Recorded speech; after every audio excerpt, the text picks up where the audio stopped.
চারমিনারের ভেতরে সিঁড়ি দেখে প্রথমে মনে হয়েছিল এটা কিছুই না, কিন্তু উঠতে শুরু করার 2 মিনিট পরেই বুঝলাম ভুল করে ফেলেছি।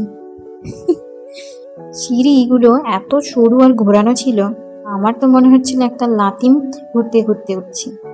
একটু উঠি, তারপর দাঁড়াই, আবার উঠি, আবার দাঁড়াই। একেবারে stop and go life. Half রাস্তা গিয়ে এমন হাঁপিয়ে গেছি, মনে হচ্ছিল এখানেই বসে থাকি। উপরে গিয়ে আর কি হবে? বন্ধুরা তখনও বলছে চল চল আর একটু, আর আমি মনে মনে বলছি তোমরা যাও, আমি এখানেই বসে রিল বানাই।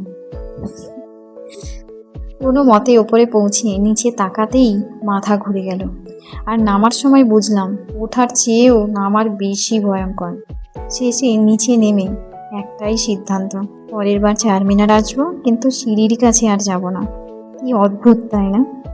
এই যে এই ছেলেটি, এটা হলো আমার ভাই।